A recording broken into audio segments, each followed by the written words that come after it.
मैं तो आपसे सुनना चाहती हूँ नहीं, मेरे पास तो कुछ, मेरे दामन में तो अंगारे हम तो हैं, तनकीद करते रहते मेरे हैं दामन में अंगारे हैं, तुम तलबगार हो फूलों की।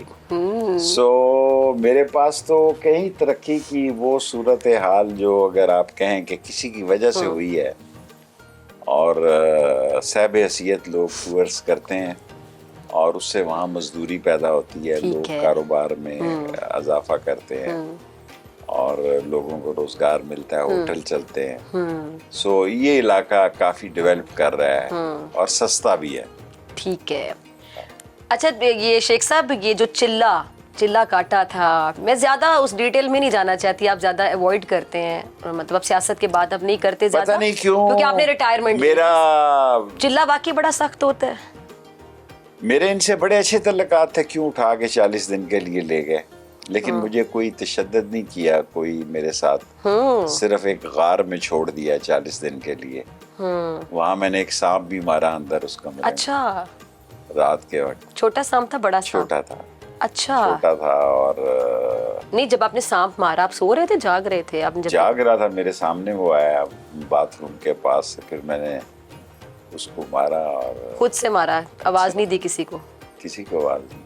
वहाँ कौन, क्या पता है कि कोई सुन रहा है, कोई ऐसा माहौल है कि कोई सन्नाटा तारी है। और तो जब खाना वगैरह आपने मांगना होता था, पानी चाहिए, तो क्या सिस्टम क्या होता है ना, आमद पास में ट्रे सेट होके आपकी सेल के अंदर आ जाती है।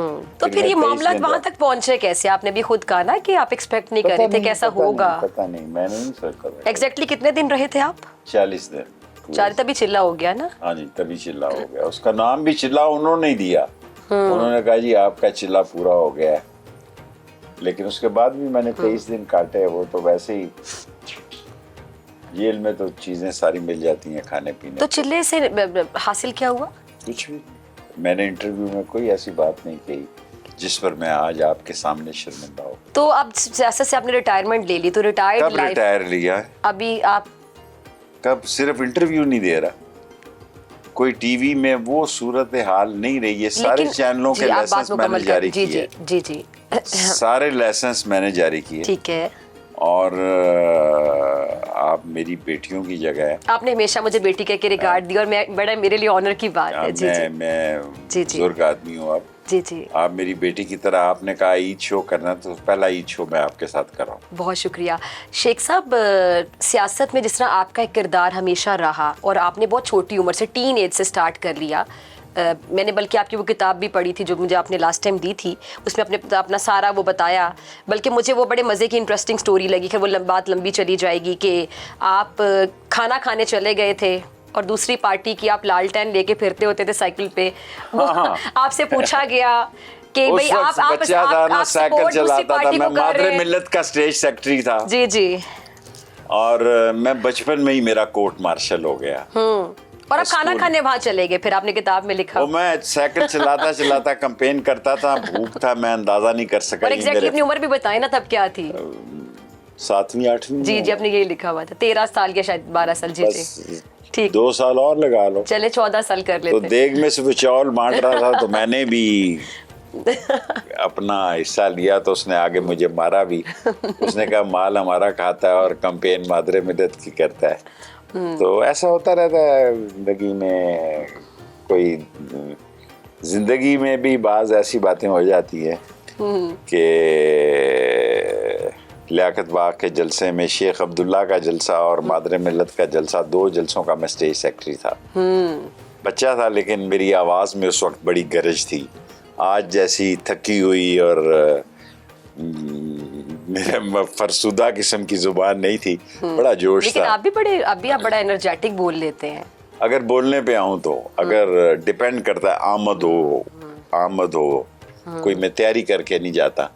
अगर मौके की मुनासबत से अल्लाह ताला आमद दे दे, तो बाज दफा ऐसी बातें। अब आपने कहा कि भी आपने इतने दिनों से कुछ नहीं किया, मैंने कहा मेरा ये सवाल था, रोजा रखने का एक वक्त होता है, रोजा खोलना कब है, रखना कब, क्या करूंगा मैं? ठीक, आपको मैं इंटरव्यू दे रहा हूँ, राइट, और मैंने आपको ईद की सूरत हाल बताई है। मैंने एक ही सियासी बात की है कि मैं अल्लाह रसूल का वास्ता देता हूँ कि जो बेगुनाह लोग हैं उनको छोड़ दें, घरेलू हालात लोगों के खराब हैं।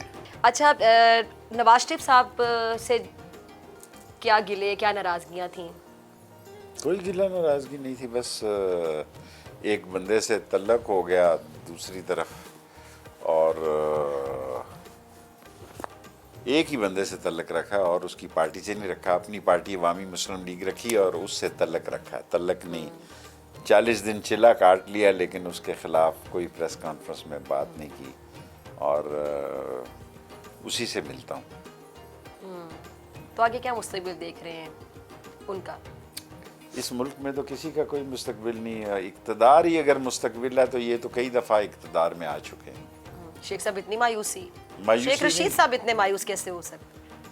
सारा पाकिस्तान मायूस है, मैं क्यों मायूस हूँ? मैं तो, मेरा तो देखो आगे पीछे कोई नहीं कि जो जिसकी मुझे फ़िक्र हो कि इसने यूनिवर्सिटी में जाना है, इसने LLM करना है, इसने लॉ करना है, इसने बैरिस्टर करना है। मैंने तो मरना है बस। सो मैं अपनी खूबसूरत मौत का इंतज़ार कर सकता हूँ। जब भी कोई तरक्की करके नीचे से ऊपर आता है तो हर कोई उसको एक ही नज़र से क्यों देखता है कि उसने करप्शन की, कोई शॉर्टकट इख्तियार किया।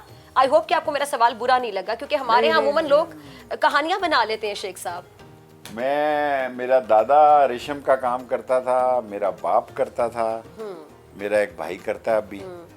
तो फिर मैंने इसको मॉडर्न तरीके पे, मेरे उनको पास इल्म नहीं था, मैंने इल्म के ज़रिए पाकिस्तान में जैपनीज सिल्कों की परवरिश की, और 37,000 लोग मेरे पास रेशम के कीड़े पालते थे।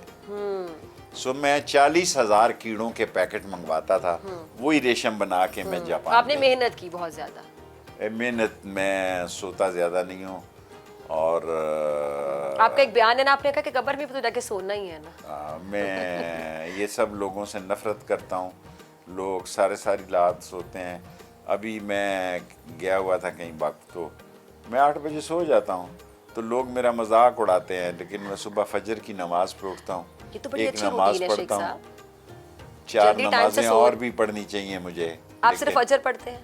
मैं फजर की नमाज पढ़ता हूँ और तलावत भी करता हूँ सुबह, और रोज़ तलावत करता हूँ, फजर की नमाज़ पढ़ता हूँ। अल्लाह मुझे माफ़ करे, मुझे 5 पढ़नी चाहिए, लेकिन मैं ऐसी अब कंपनी की मशहूरी के लिए कह दूँ मैं नमाजी आदमी हूँ। लेकिन मैंने बहुत हिम्मत, प्लानिंग के साथ, बहुत बड़ी प्लानिंग के साथ ये प्लान किया कि काबे की छत आगे खुले। काबे में तो ऐसा भी था कि मैं इंचार्ज था इस वॉर का, इराक और कुवैत की। जी। एक दिन काबे के अंदर रख के ही मुझे वो भूल गए, काबे के दरवाज़ा ही ना खोलें। फिर मैंने ज़ोर के वक्त बहुत ज़ोर से चीखा कि दरवाज़ा खोलो।